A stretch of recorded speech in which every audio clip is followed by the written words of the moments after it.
Bom dia a todos, bom dia a todas, sejam todos muito bem-vindos aqui a mais um ICL Mercado e Investimento. Hoje a gente vai falar de alguns assuntos importantes aí nos resultados das negociações salariais de janeiro e mais uma vez, boas notícias para o trabalhador brasileiro. Vamos falar também das expectativas que o mercado tem em relação à bolsa, como que ele acha que ela vai performar essa semana.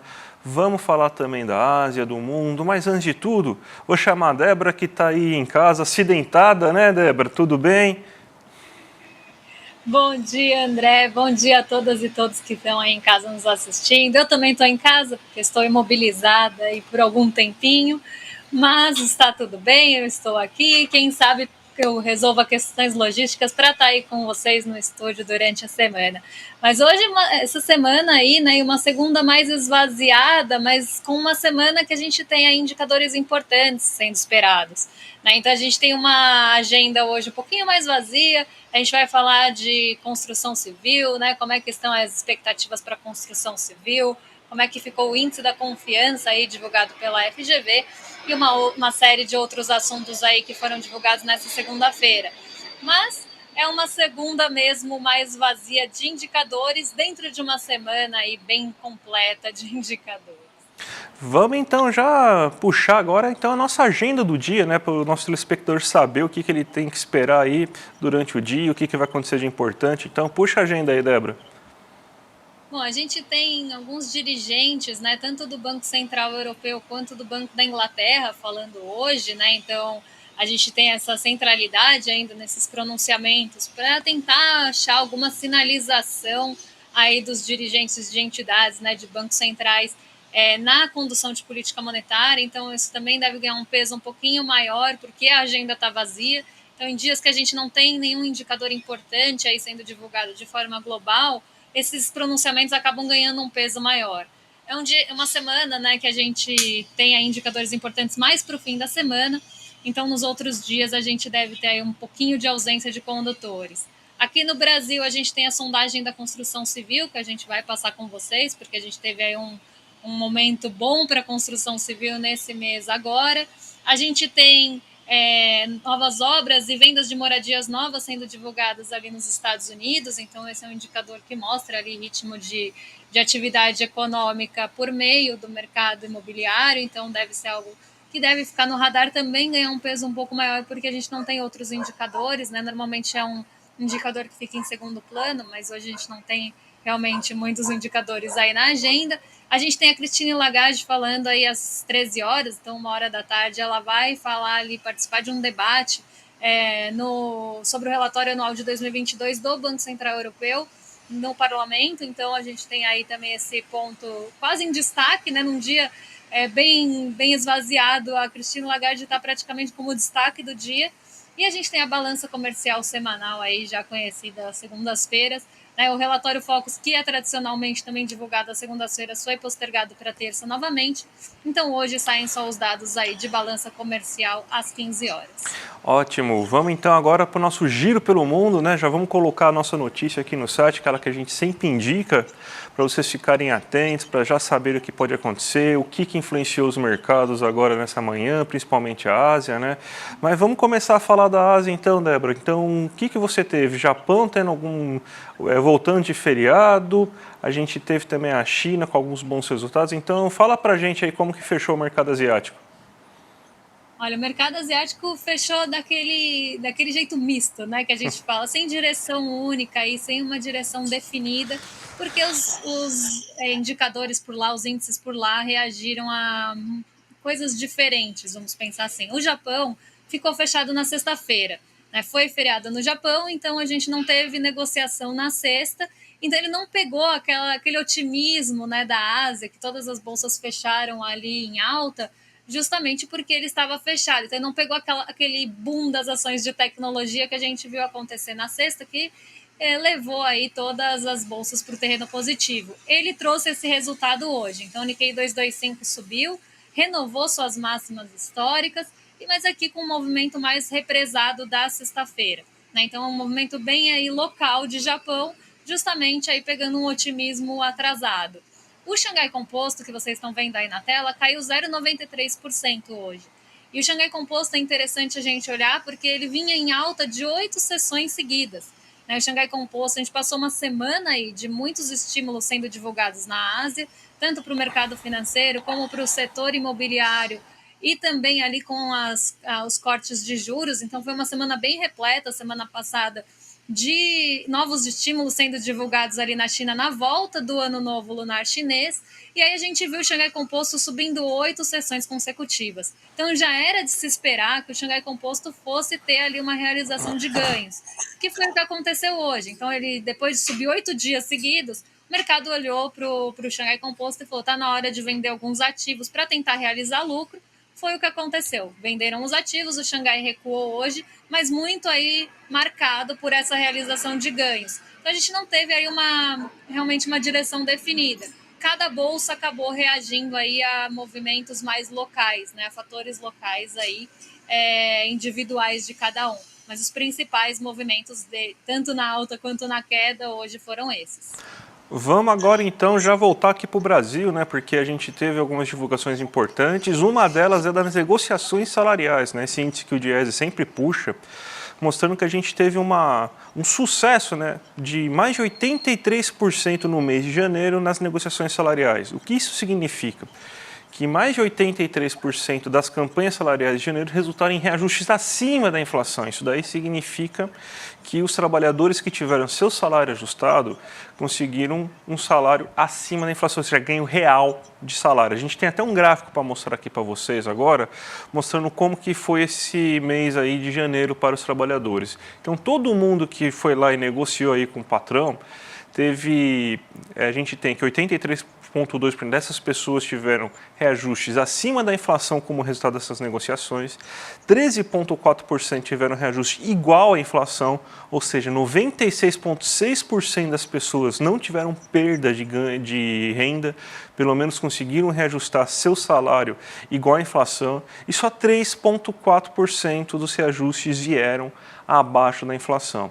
A gente está tendo um sucesso muito grande durante o governo Lula com relação aos reajustes, né? Então a gente está com índices que voltam lá para mais ou menos 2009, 2010, quando você tinha essa taxa de 75% a 80% de reajustes acima da inflação como resultado. Os melhores momentos foram durante o governo Dilma, em que você teve meses que teve 100% de reajuste acima da inflação e uma média sempre acima de 90% das negociações salariais resultando em reajuste acima da inflação, né?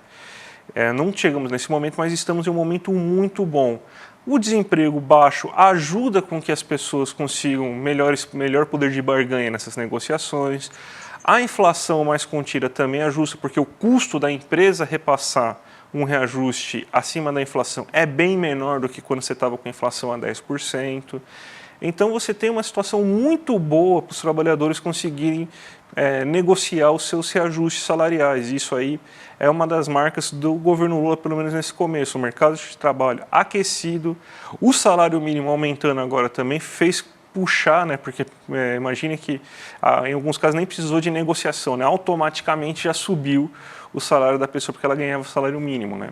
Então você tem toda essa série de coisas que ajuda a explicar aí o bom momento das negociações salariais agora, Débora. E a gente sabe, né, a importância que tem, né, o papel, né, dessas negociações, a importância que se tem nessa valorização de salário para outros pontos aqui da nossa economia, principalmente a economia urbana. Né? Então é um ponto aí importante que a gente vem ressaltando aí há bastante tempo, né, que a gente teve essa melhora, porque no passado, para quem lembra, né, os reajustes abaixo da inflação eles estavam ganhando um peso grande. E agora a gente começa a ter essa inversão aí, muito bem-vinda aí, principalmente para o bolso do trabalhador. Falar um pouco da construção civil, Débora, que você teve aí o índice da construção civil sendo divulgado, né? Ele subiu 1,8 pontos em fevereiro, a gente está tendo a segunda alta consecutiva, né?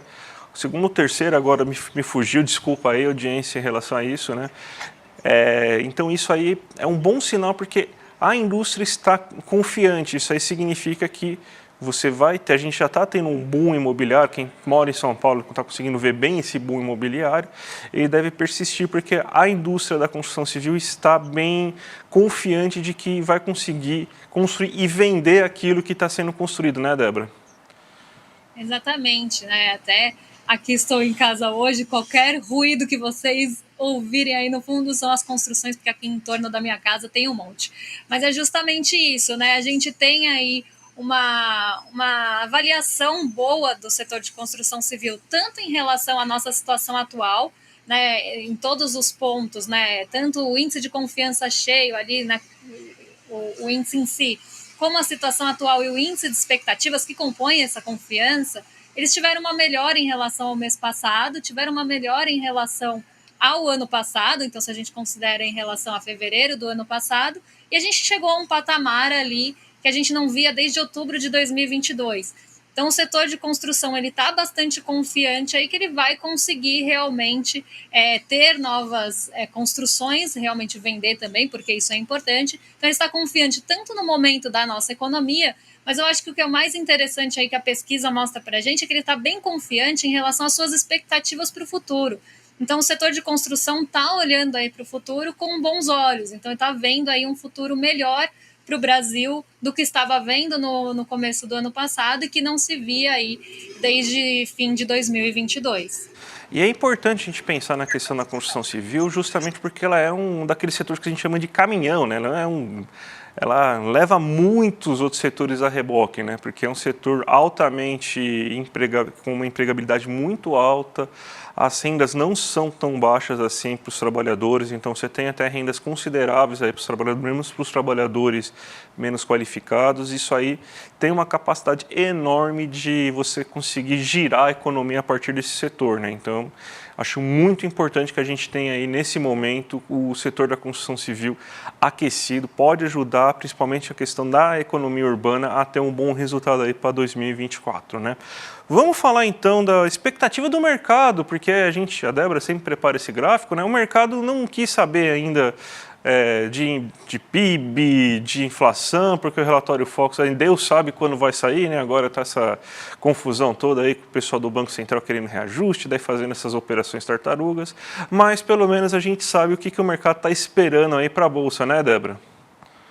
Exatamente, a gente tem aí os dados, né, das perspectivas para a Bolsa, né? Então a gente tem o que o mercado está esperando em relação a essa semana na Bolsa. Eu já adianto que semana passada eles erraram feio, porque ninguém esperava que a Bolsa fosse subir, né? O mercado esperava majoritariamente queda da Bolsa ou estabilidade, então ninguém esperava aí que a Bolsa tivesse alta na semana passada. Né? Então, até olhando aí no gráfico, 60% dos entrevistados esperava a estabilidade, então que a Bolsa ficasse no 0 a 0, e 40% esperava a queda aqui da nossa Bolsa. Acontece que a Bolsa subiu.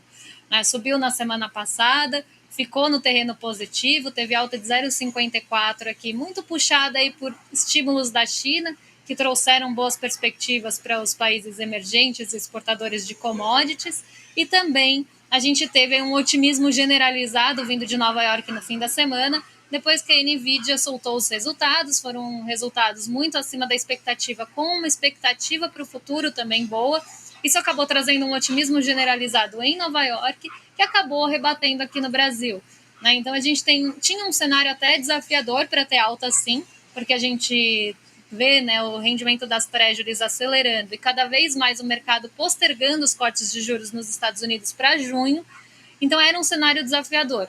Mas as questões relacionadas à volta aí da China no Ano Novo Lunar com novos estímulos, né, que trouxeram essa perspectiva melhor, junto a outros pontos mais específicos, né? Então a gente teve a divulgação do resultado da Vale na sexta-feira, que apesar de ter tido diminuição no lucro líquido ali por conta das provisões relativas às barragens da Samarco e tudo mais, ela surpreendeu em outros pontos, como na receita, na capacidade de geração de caixa. Então, isso trouxe ali um alívio para a Bolsa até na sexta-feira, que a gente viu a nossa Bolsa cair. Então, a gente teve uma semana bem positiva e puxada por essas questões mais, inclusive, internacionais, mais globais, né? China e Estados Unidos aí puxando mais por um otimismo generalizado do mercado. E para essa semana a gente tem um mercado mais otimista. Né? Na semana passada eles estavam esperando a queda ou a estabilidade da nossa bolsa.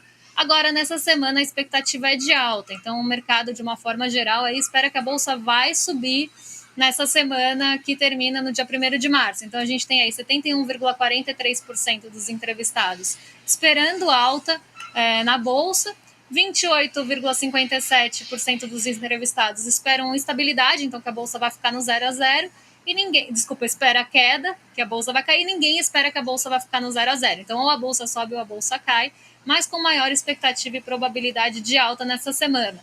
Lembrando que essa semana, como eu falei, tem indicadores importantes mais para o fim da semana. Então, a gente tem a segunda leitura do PIB dos Estados Unidos, então revisão do PIB nos Estados Unidos no fim da semana, e gastos com consumo pessoal por lá também, que é um indicador que o Banco Central dos Estados Unidos gosta muito para a condução de política monetária. Então, isso deve ficar bem no radar no fim da semana. E aqui no Brasil, a gente tem IPCA 15 também sendo divulgado. Então, aqui uma semana também de indicadores importantes que podem aí catalisar essa bolsa, principalmente dependendo de como vier o índice de gastos com consumo pessoal para cima, aí, puxando o apetite pelo risco diante de um cenário de redução aí do rendimento das treasuries. Só para lembrar, só para mostrar aqui, gente, tem um pequeno erro aí de digitação na tabela aqui, as datas estão equivocadas, tá? Então, essa última semana é dessa semana que vai acontecer agora, seja o dia 26, 27, 28, 29, dia 1º e dia 2, né? Então, é dessa semana que a gente está falando, então desculpa aí pelo pequeno erro. Débora, 4 minutos aí você tem aí para falar da nossa abertura de mercado hoje, então vamos lá? Vamos lá. A gente tem uma bolsa até revertendo um sinal negativo, né? A gente tinha uma bolsa com uma abertura negativa hoje, então a nossa bolsa estava no terreno negativo e ela conseguiu reverter aí esse movimento e agora ela está operando em alta. O que estava puxando muito a nossa bolsa para baixo, eu acho que vale a pena a gente falar. Na sexta-feira, como eu falei, a Vale contribuiu para reduzir a queda. A gente teve queda, mas a queda foi menor até do que poderia ter sido, porque a Vale conseguiu subir depois da divulgação dos resultados. A Vale tem um peso enorme na nossa bolsa, é a ação de maior peso individual do índice, então acabou puxando aí o índice, na verdade não puxou para cima, mas acabou reduzindo, limitando as perdas na sexta. Hoje a Vale ela já vai aí com um pouco mais de dificuldade, né? Então, se a gente contou com esse apoio da Vale na sexta, hoje a gente já vai ter um pouquinho aí, não vai poder contar com o Vale, porque ela cai até o momento 1,65, justamente por 2 motivos. Ela subiu na sexta, então hoje se espera que ela tenha ali algum ajuste, e a gente também tem aí um preço de minério de ferro chegando aí nas mínimas em bastante tempo. Então o minério de ferro caiu bastante, e isso faz com que as ações ligadas à mineração e à siderurgia caiam aí junto ao minério de ferro. Então esse é o primeiro ponto que pode limitar essa alta aí que a gente vê no Ibovespa. Um segundo ponto que também pode limitar aí os ganhos do Ibovespa é justamente como é que vai abrir Nova York. Né? A gente ainda não tem a abertura aí em Nova York aparecendo para vocês. Agora acabou de abrir o S&P, né? Mas a gente tinha uma expectativa com os futuros de Nova York que as bolsas fossem abrir ou muito perto do 0 a 0 ou no negativo. Porque por lá as bolsas estavam caindo, também aí num movimento de realização de ganhos. Então a gente teve ali uma alta expressiva na quinta-feira. Na sexta-feira a gente não teve uma alta tão expressiva, mas muitas das bolsas ainda continuaram no terreno positivo, foi o caso do S&P 500 e do Dow Jones, que renovaram as máximas. A Nasdaq já começou a sofrer realização de ganhos na própria sexta-feira, porque ela é mais intensiva em tecnologia, então aquela euforia que a gente viu na quinta-feira começou a ser realizada na sexta-feira na Nasdaq. Então hoje a gente tem um dia aí com menos impulsos vindo em Nova York, e ainda a gente tem essa possibilidade de realização de ganhos. Um ponto também que não deve contribuir nem com a nossa bolsa, nem com o S&P 500, é o petróleo Brent, que desde manhã ele está em queda, então o dia hoje tem uma tendência maior de queda nos preços do petróleo, né? Então a gente pode ver inclusive algumas oscilações positivas, mas a tendência é que o preço continue aí em queda hoje, está negociado a $80 por barril, um patamar importante psicológico aí do mercado.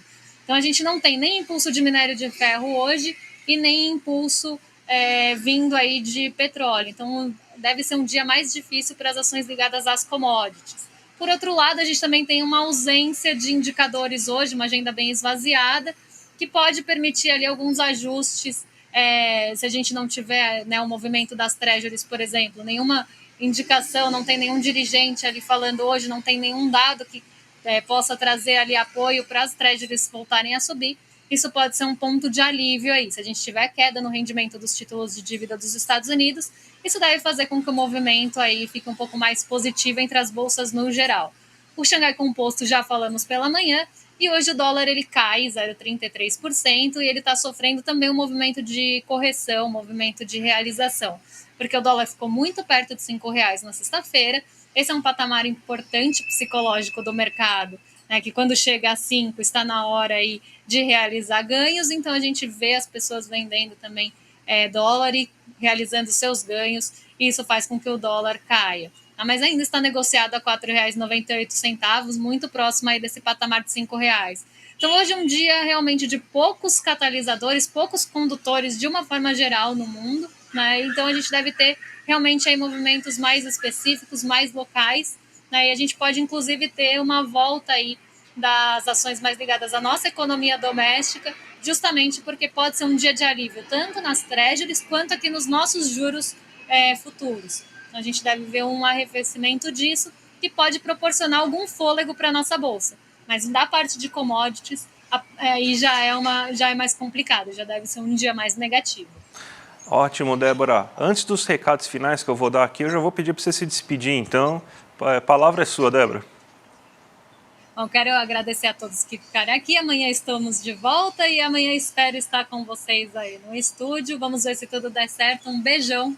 Até amanhã, pessoal. Até amanhã, Débora. E, gente, na quinta-feira aí a gente tem lançamento de produto, só para lembrar para vocês aí, Empreendedor Mestre. Então, vocês estão cansados de coach, daqueles coach que aparecem em todas aquelas redes sociais, tentando enganar vocês? Aqui a gente vai ter o nosso produto, né, que é o Empreendedor Mestre, sem enrolação. E aí um curso de verdade, né? Em vez de a gente já tem isso, o Investidor Mestre é um curso que para você fugir do coach de finanças, e agora a gente tem o Empreendedor Mestre para você fugir do coach de empreendedorismo. E a gente vai lançar esse curso agora no dia 29/2 às 8 horas da noite com uma aula inaugural aberta e gratuita para vocês aí do Eduardo Moreira, que ele vai mostrar tudo que vai ter no curso e vai dar uma aula maravilhosa aí para vocês já ficarem atentos. Então, gente, já se inscreve aqui no link do mercado e lembrando, a gente ainda tem aquela promoção, né? Que quando você se inscreve aqui no link, aparece um link que você vai receber para passar para seus amigos, para sua família e tudo mais.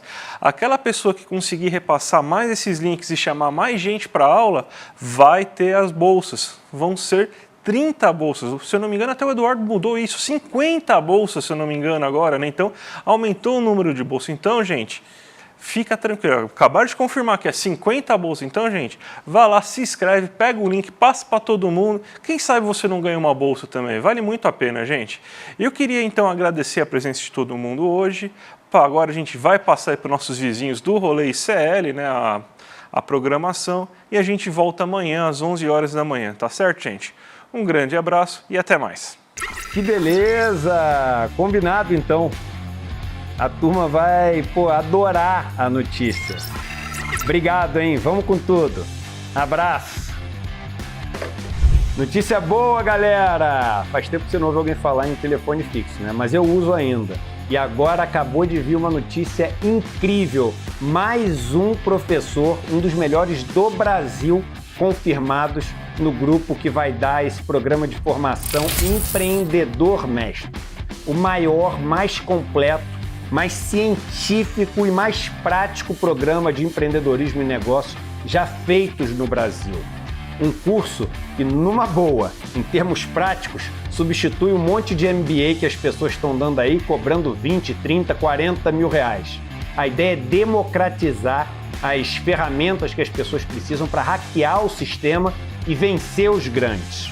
Se você quer se inscrever na aula inaugural desse curso, aberta e gratuita, ao vivo comigo, é só clicar no link que vai estar aqui. A aula acontece dia 29 de fevereiro, às 8 horas da noite no horário de Brasília.